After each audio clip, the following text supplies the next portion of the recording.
Welcome to Connect to Joy. Your host, Carol DeChaine, is an intuitive spiritual guide for practical matters and marconic multidimensional energy practitioner. Her quest is to help you realize new possibilities, discover and release what holds you back, and enable you to manifest an inspired life filled with joy. Join us on this journey of transformation. Now, here's your host, Carol DeChaine. Welcome, beautiful spirits. Thank you for joining me here today. Today, the title is called Rich in Every Way. It's about an abundance mindset. And this is not just about money, although that's part of it. First, let me ask you, how's your life? Do you feel rich in every way? Don't worry, most people don't. Because rich implies having an abundance, more than enough to gratify, normal needs or desires. If you're spiritual or a religious person, you may believe in prosperity and abundance in all areas of your life, but somehow the word rich doesn't seem to sound as spiritual. And it could even imply maybe materialistic or greedy to you. Some people even feel that spiritual people shouldn't be rich. And of course, vows of poverty are well known for that. But not just about money. I say personally that spiritual beings deserve every wonderful thing, and it includes an abundance in every shape and form. So this show is based on a workshop that I have done, and I continue to do, entitled Rich in Every Way. Title of the show, right? And usually, like I said, we only think of the word rich in regards to finance. Today, we're talking about more than that. So before we go any further, if you're in a safe location, I want you to close your eyes just for a moment, just to get a gut feeling. It's not going to be a meditation. I just want you to breathe and focus just for a moment. And I want to ask you a question. Would you like to be rich in every way? Would you like to be rich in every way? How does that feel? Do you feel uncomfortable? Get you guilty because you'd like to be? Do you think, yeah, go for it? Or maybe you feel like, I wish that was true. Ponder for a moment what your response is. There is no right or wrong answer or anything. And then open your eyes when you know how you felt. I mean, really, what is it about the word rich? It makes us, sometimes it gives us these odd feelings about, I don't know. So today I want to help you look at that word from a different perspective. You may think it's just semantics, and rich and abundance and prosperity maybe are all synonyms. But honestly, if you stumble over the word rich at all, there's at least a little bit of fear or negativity or a limiting belief that's holding you back from having an abundant life and being rich in every way.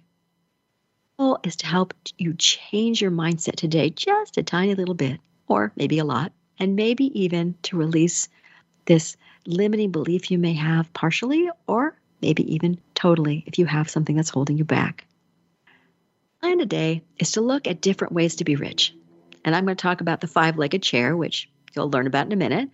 I'm going to talk about life balance, squeaky wheel, looking at two different limiting beliefs that hold you back, or two possible ones, I should say, and a guided meditation to help loosen and maybe even shift one of those beliefs.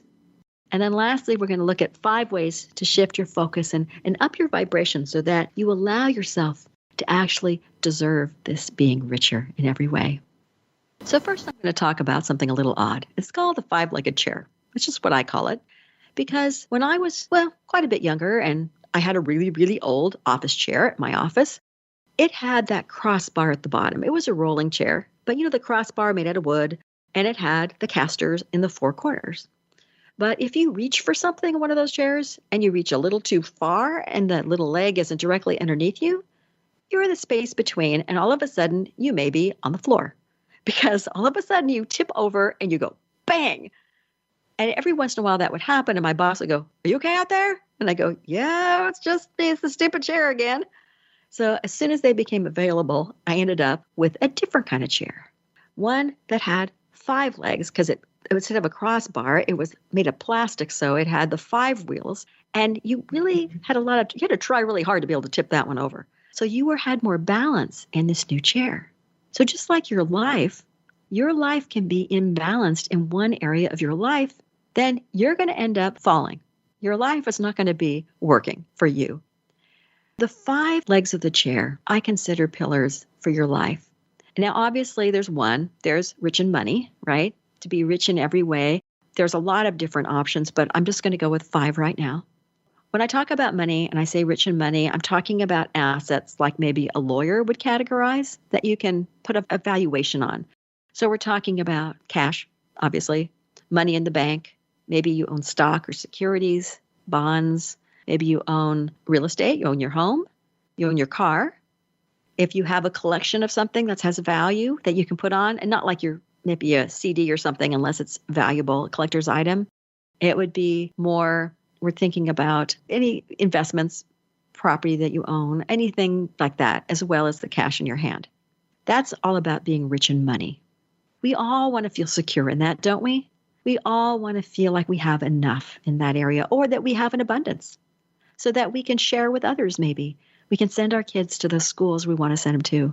We can give to our church. We can do things that we want to do because we don't need to be concerned. That area of your life is balanced. That's what you want. Of course, you also want to be rich in health and your wellness. And being well has to do with, at least at a minimum, being disease-free and pain-free. But really, we want to be fit and be fabulous, feel wonderful physically, emotionally, mentally. We want to do anything we can to feel that way. And because we feel that way, we think we're good. Everything's good about us. And when I was thinking about this show, and when I originally was working on the workshop, I still remember, and I don't know how old you are or if you watch reruns, but in Happy Days, Richie Cunningham and the Cunninghams and Fonzie. He was really well known for Fonzie. He was the greaser of the group. And he went in and he would walk up to a mirror and he'd have a comb in his hand and he'd get ready to comb his hair and he'd stop halfway through and go, hey. He didn't say hey. He usually said nothing, but his hands went out like, hey, I look perfect. I don't need to do anything. And then he'd walk off. And that's what I mean by being rich in health and wellness. You want to be able to look at yourself and go, yeah, I feel really good about me. Third spoke or wheel of the chair would be being rich in your career, being rich in what you do so that it's not just that you make money from it, but that you love what you do so it kind of feeds us. It feeds who we are and what we do so it frees us instead of drains us. So if you're retired and you don't have a career now, it may be what you do for your volunteer work or what happens in your life that way. We have rich in money, rich in health and wellness, rich in career. A fourth one would be rich in relationships. And that would include your spouse, your children, family, friends, neighbors, work relationships, anybody you meet outside. Being rich with the kind of people that you surround yourself with. Enjoying these relationships and feeling like you're complete because you have them. They're so good. And the fifth one's a little more unusual. It's about being rich in time, your time management, your freedom to do all the things that you love to do vacations without guilt, to go for a walk, to take a bubble bath, read a novel, have popcorn and do a jigsaw puzzle and watch a movie. Okay, some of those are mine, but you get the idea. Things that are not scheduled or things you do schedule that you want to enjoy, like the vacation, but you don't overschedule yourself so much that you don't have this time freedom. And there are, of course, lots of other spokes that you can have in your life wheel. But these 5 are what I look at as my main ones because you need a balance.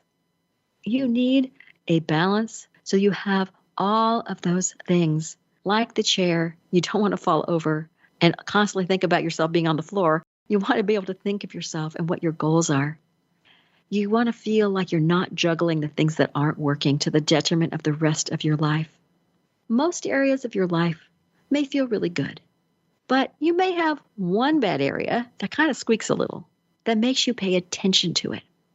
But each part of your life is hopefully working, and that's what you want to have happen. You want to feel when they're working at peace, happiness, joy, and yes, we want to feel richer and abundant. And we may feel, my life is going great now. I'm doing wonderful. And I'm feeling absolutely amazing. But you might think, how the heck did I get here?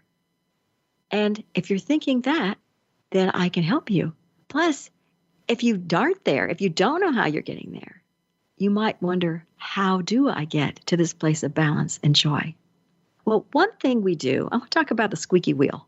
We might be going along absolutely great, feeling wonderful, feeling rich, well, and all of a sudden, something hits you, right? I mean, it just happens. Whether you have disease that shows up or pain in your body, we get a call to our boss's office or someone yells at us, or maybe even somebody asks for divorce, or God forbid somebody dies. Something happens, and we pay attention to what isn't working. That squeaky wheel. We know where the main imbalance seems to be. One thing isn't working. It might be your health, your love life, your job, whatever it may be. We know what it is. But first, if we only focus on that imbalance and what isn't working, the law of attraction says we will get more of the same. So if we complain, if we talk about the problem, if we focus constantly on the squeaky wheel, and we tell everybody, oh my God, I can't believe what happened. This is awful. Oh my God, feel sorry for me, which sometimes we do.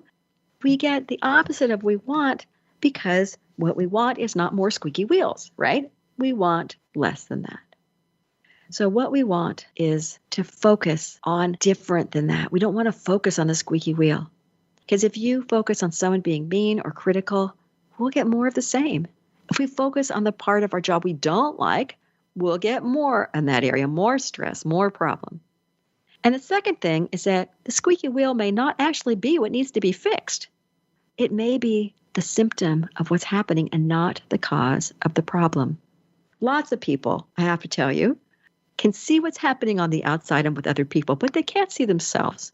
So maybe you are looking at what you're doing and you're looking at where you're at, right? You're looking at someone and they have this horrible person in their life, this relationship that you think, oh my God, dump the guy, dump the girl. She's horrible for you. Or maybe the job is awful. Dump the person.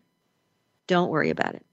What's happening there is you can see what's going on. You see, there's that squeaky wheel, dump the person.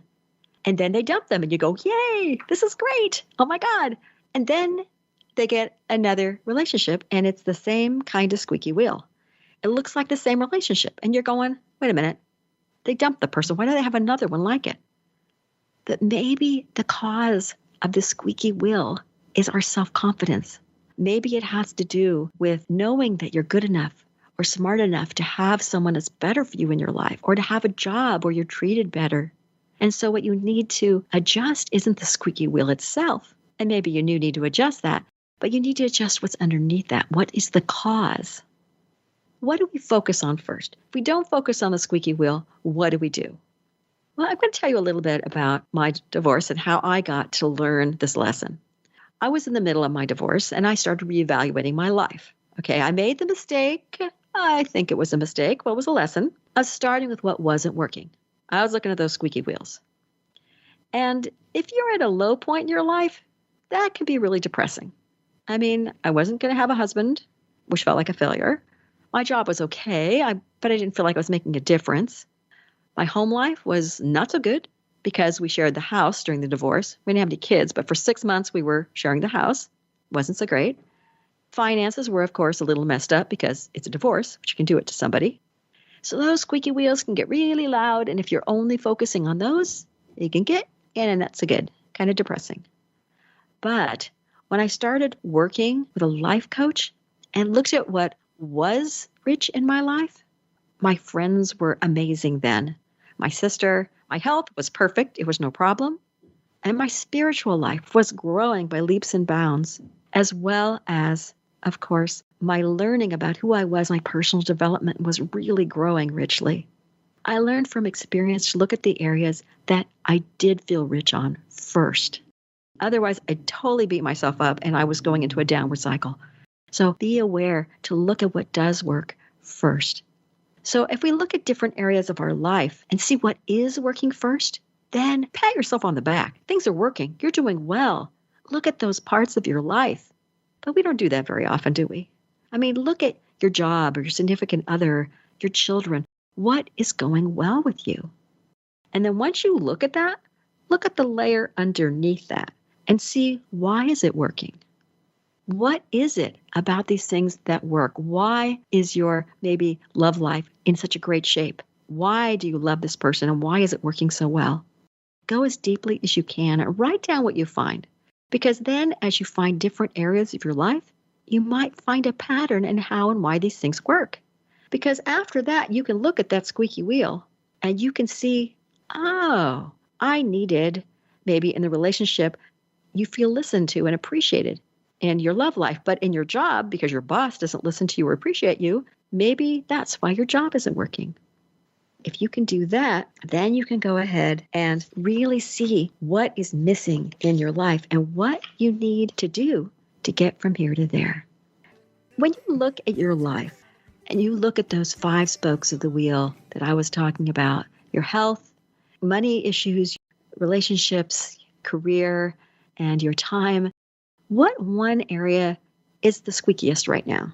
What area is it that you'd like to work on the most? Because I want you to make that choice because that's one of those things that we're going to look at in the meditation in a bit. I also want you to realize that you don't have to shift 20% to change your life. You can shift 0.25%. You can shift less than that. Because if you're moving along and all of a sudden you're slightly different, more and more you're going to be on the path you want to do. So even making tiny, minute adjustments will get you on course to where you want to be. I want to talk now about the 2 beliefs that hold us back. Not only 2 hold us back, of course, but my clients seem to have 2 that come up the most regarding feeling deserving and feeling worthy in order to be rich in every way, to have that wonderful life, that limitless life. When people don't feel like they deserve something or they don't feel like they're worthy, I know they sound alike, and they may be, but they may also impact us individually totally differently. If you say, I don't deserve fill in the blank, I don't deserve to have a love life, I don't deserve to have the job I wanted, do you think, oh my God, yeah, that hurts. I get it. That's not it. Or do you go, yeah, no, that's not me. Neither of these may be you, but both of them could be, or one. Deserving was the one that hit me. Being worthy didn't. I felt worthy. If I did enough to be deserving, I was worthy. It was interesting how I felt different when I said, I'm not worthy. And I go, yes, I am. Or I'd say, I don't deserve that. And I go, yeah, I know I don't. So feel how those feel to you so you can really feel which one is yours. But let me describe them a little bit more and tell you more about them so you can kind of get even a better idea. To deserve something kind of means that a person should rightly receive something good or maybe receive something bad because of the actions or the character of that person. And sometimes people use the phrase, he got what he deserved. And it's a negative thing, right? But they also say, wow, she's great. She really deserved to have that. She deserved to meet that perfect person for her life. She deserved that job. She's worked so hard to get there. You might feel you haven't spent enough time or enough effort to get something. You might feel you don't deserve it yet. Also, maybe you might say that you're not good enough to do something. You're not smart enough. Maybe you feel you're not attractive enough to date the supermodel or the billionaire. Maybe you feel like you haven't had enough education for whatever job you're going for. So maybe you don't feel you deserve that feeling of richness or boundless money or love or that job you've always wanted. You haven't done enough to receive it. Does this feel familiar to you? If not, maybe yours is the I'm not worthy, or maybe it's both. Worthiness means having or showing the qualities or abilities that merit recognition. So maybe you don't feel you have enough of the qualities or character traits or the abilities or even knowledge to be worthy of a promotion, of an award. You're not worthy of a specific job or of a specific kind of loving relationship. Or maybe you don't feel worthy of being a parent because you didn't have a good parent and you don't know what a good parent looks like. And you don't think you'd be good at it. So these 2 are very similar, but one may feel fine, like I said, and the other one may hit you like a ton of bricks. Now I want you to close your eyes if it's safe, and I want you to say to yourself, I don't deserve love, or I don't deserve lots of money, or I don't deserve that great job I want. Check in with yourself. Do you feel anything in your body? Do you feel a pain or a pressure? Do you get emotions or thoughts about it? Do you have a resistance that comes up that says, I am so deserving. I deserve it. I do too. What do you feel? If you just get a gentle, no, that's okay, it's not me. That's when it's not yours. That resistance that comes up is you fighting feeling that way. So you still have somewhere deep, I don't deserve it in you. Something you can work on. But you have to realize you're having resistance. Because if you have a no, I don't to anything, you're resisting it. You're resisting the possibility, and you're resisting out of fear what actually may be your truth that you just don't want to look at. And that's okay. But when you're ready to look at it, first you need to let go of that resistance. Then the next one is, I'm not worthy of love. I'm not worthy of having money. I'm not worthy of that great job. I'm not worthy of being a parent. What about this one? How does this one feel to you? Do you feel that area in your body that goes, oh, yeah, that's me. I don't feel good enough for this. If you can use the word or you can substitute, I'm not enough for your feelings, one or both of these are limiting beliefs you're dealing with. So you can impact one area or multiple areas of your life if you shift the belief. But which one do you want to work on? Which area of your life? So make that decision now, and you might want to kind of pull it down in deeper into it. So like this relationship, is it your love life? Is it your relationship with your children? Where is it that you want to deal? So find a specific. If it's your career, is it your relationship with your boss? Is it just the fact you hate your career and it's not going well? Is there a piece that you can work on right now? Whatever that is, choose that area and realize that the building blocks are here for the meditation. Do you want to have the I'm not good enough with the I'm not deserving or the I'm not worthy? That's one of those that you can choose.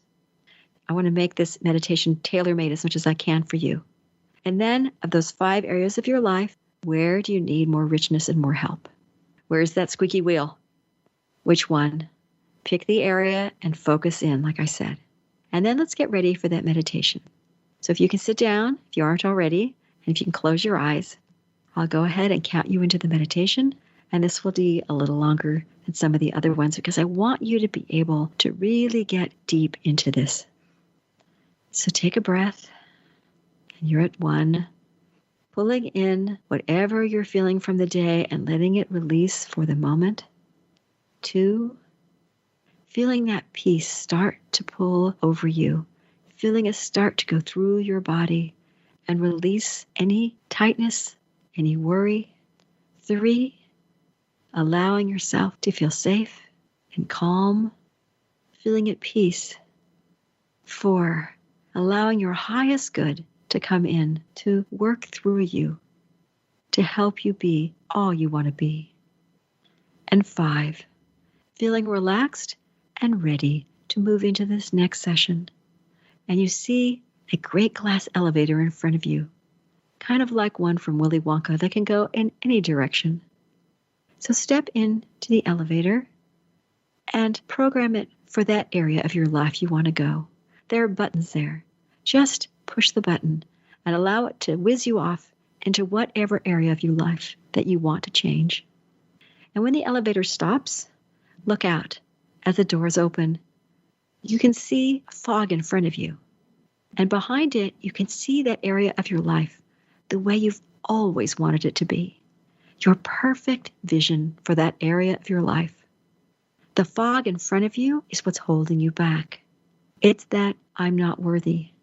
I don't deserve it. It's the fear. How thick is it? What does it look like? Breathe in your peace and command the fog that I'm not worthy, that I'm not deserving, to lighten up and to start dissipating. Feel it growing and glowing and lightening up, and tell it, I am worthy. I am deserving of life that I want.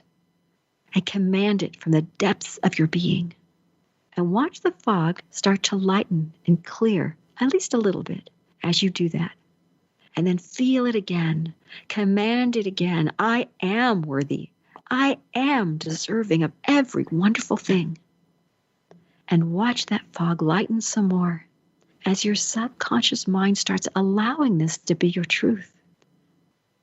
Step into this vision as you can get through that fog, and as you walk through the fog, allow it to clear even more and not stick to you. Allow the peace of where you are to clear that fog. And see that best vision of your area of your life. See that truth of who you are as being a wonderful person, that you and your being can have whatever you want. And before you totally stepped into the vision, scan your body. Is there any other unworthiness or not deserving fears left in your being? Disintegrate it. Disavow it. Allow it to lighten up and dissipate if there's any fog left. And then, as you let it go, feel freer and lighter and see that vision forming easily for that area of your life. See it clearer. Step into that vision. Step into it and allow it to soak into your being, knowing you are enough to have what you want, knowing you are deserving of every wonderful thing in this new vision, knowing that you are worthy of whatever good will come from this. And as you breathe it in, feeling safe, knowing that this can be your new normal, knowing that this can and will impact your life, knowing that this vision is clear and this life can now be yours and is becoming yours as we speak. Breathe again and notice that the vision is clear. It is real to you, and that the elevator is now open behind you again. Allow your subconscious to continue to release after this meditation any further undeserving or unworthiness that you may feel, so that you can be rich in every way in this area of your life and in any others that you want. Step into the elevator, and you don't even need to press the button anymore. The doors will shut, but you carry this vision and this reality now of this area of your life with you as it starts shifting and changing for you when you come back. So 5, knowing and feeling lighter. 4, still feeling at peace and safe and having a knowingness that this will impact your life in the best possible way. 3, coming more into your body, feeling better and better. 2, feeling and knowing that you do deserve every wonderful thing and that you are worthy of having it. And 1, wide awake, alert, and ready to go. How do you feel now? How do you feel lighter and brighter? Maybe you have hope. Maybe you feel like you can do it. You can get out there and make it happen. How thick was your fog? And what did it look like? And how did it clear? Did it clear a lot? Did it clear a little? What happened and what did it feel like to you? Make sure when you're looking at it that you can see that vision too. You may want to write it down. What did it look like, this vision? How did you deal with this when it came up? Please go back and listen to this again if you need to, because you're going to have some other stuff that will pop up after you release the first layer of things. Sometimes you get rid of everything, and sometimes there's some more stuff. There's past stuff. There's past life stuff. There's stuff that isn't quite ready to be released. So make sure that you give yourself that break. You give yourself that love to realize that as the vision may be coming true, you may be shifting just a bit as well. You will change and morph a little bit as you go along. As you indeed change, and as just even that tiny little percent, you may have changed. Even if you only released some of the not deserving or some of the not worthy, don't be surprised if your life starts shifting even a little bit. It may be the smallest thing. It may be an idea that you get. It could be somebody that shows up in your life that wasn't there before. It could be an opportunity that presents itself that you hadn't seen or considered before. It could be that you see even opportunities that you didn't see before as opportunities, because even though they were there, they aren't new. You didn't think you were worthy of it, so you didn't step into that possibility. I want to talk about the 5 ways that you can shift your focus so you can raise your vibration. When you raise your vibration up above the not deserving, up above the unworthiness, and you lift your life and your beingness up, you'll have a more limitless life, and you'll be able to feel like you can be rich in every way. You want to let go of that heavier feelings, the pain, the fear, the guilt, all those things, the anger that hold you back from being in a lighter vibration. And the lighter vibrations are the joy and the feeling just grateful for things, feeling peaceful, hopeful. All those things, as scientists have proved, are a lighter vibration. Thank God scientists finally figured those things out, because otherwise metaphysical people were just going, yeah, no, I know, but I don't know how I know. We just know.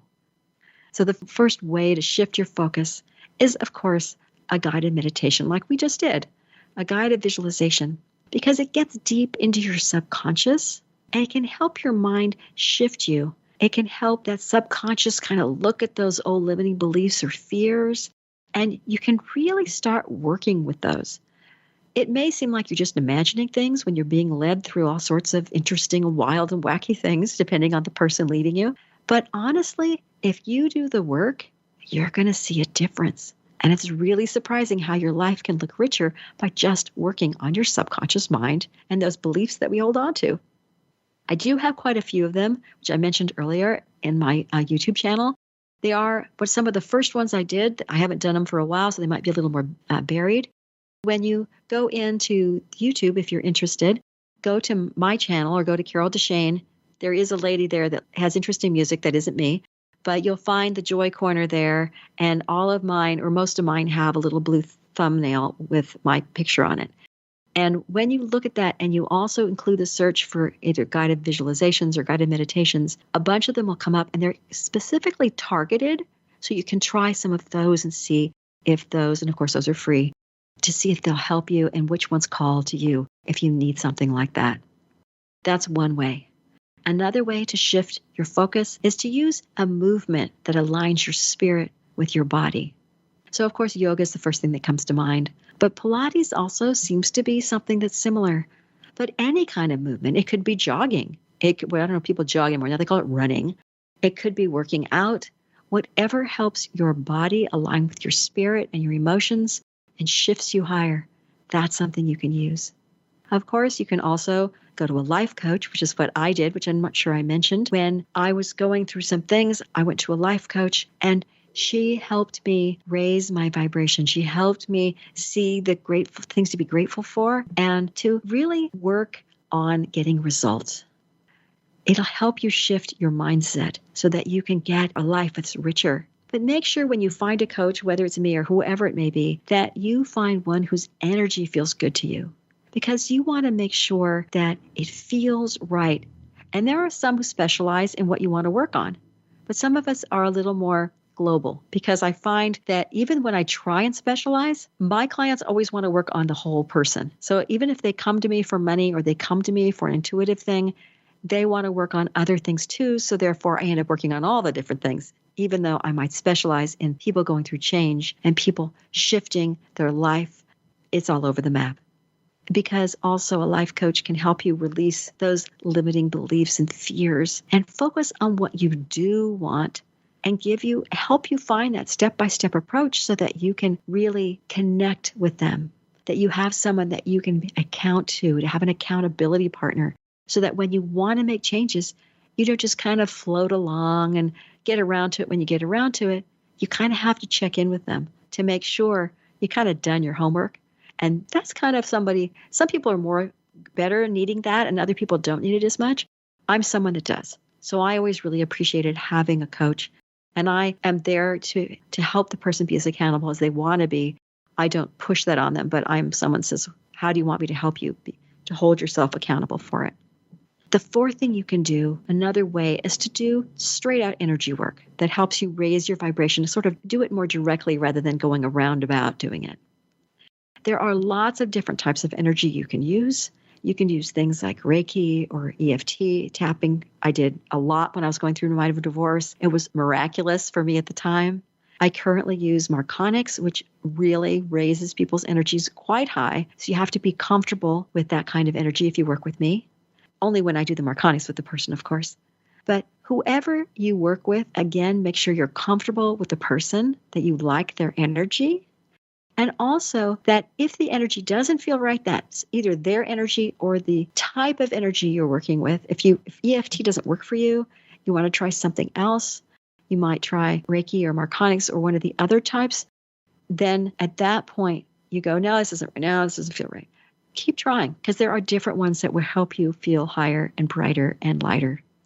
And the fifth one I want to point out for you is that you can find people of like mind, people with that rich mindset, and hang out with them.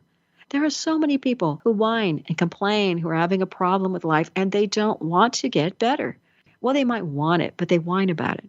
They don't actually do anything about it. They aren't out there making a difference for themselves. They don't shift and change. And if you want to grow that mindset and shift to a richer mindset so that you know you can be and have and do all that you want and have a more limitless life, find and search those people out. You not only could go to Facebook groups, you can go to meetups if you have them in your area.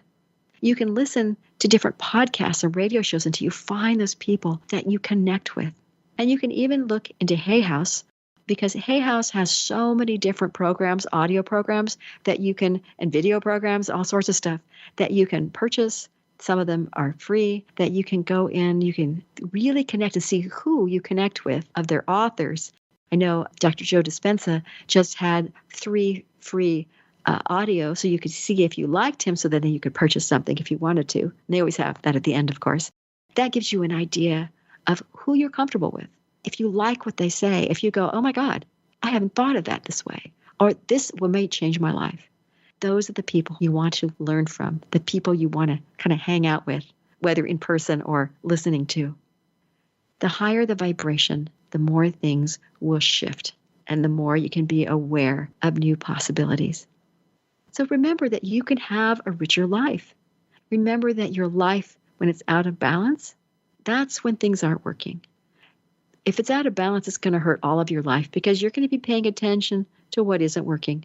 That squeaky wheel is going to be yelling and screaming at you, and you're going to be doing that instead of paying attention to what is working in your life. If you look at what is working in your life and you figure out why is it working? First say, yay, I'm good. I got something working in my life. This is beautiful. This is wonderful. I did a great job. And then figure out why it's working. Is it working because you get more respect with this person? Is it working because you find joy in what you're doing? Why do you find joy? What is it about it? Find those whys, so that then if you find patterns, you'll see what is working, and you can compare that to what isn't working in the squeaky wheel areas, and maybe what's lacking and what you need to kind of put in there to give it a shot in the arm to make the squeaky wheel. Give it oil. Stop it squeaking. The more you neutralize those squeaky wheels, the more balance you'll have in your life, and the more you'll feel rich in every way, the better you'll feel. And as you release your old mindset and your fears and limiting beliefs, new possibilities are going to open up. New ideas or people will show up that'll help you move forward. And when that happens, embrace it, but be aware of it, and then do something. Make sure you do something, and you don't just assume it's going to work without it. Even if you only veer off your path a tiny bit, you're going to start reaching the kind of life you want more and more. You can do the same thing over and over again for a week, a month, or a year. But when you do that, you're going to be the same. Nothing will change. And that's fine if that's what you want. But if you want a little different, you want to change your perspective, even a tiny bit, your life can be better for it. So I hope this has changed your perspective a little bit today. And when you say, I'm willing to be rich in every way, you feel like, yes, I am willing. I'd like that. This is a good thing for me. Thank you for listening to Connect to Joy. If you love the show, make sure you rate, review, and share this podcast, and subscribe so you never miss an episode. Contact the host, Carol DeChaine, with questions and comments, ideas for future episodes, or if you would like to become a guest. And remember, transformation is a journey and not an end destination. So be kind to yourself, because you are already enough to have the joyful, limitless life that you desire.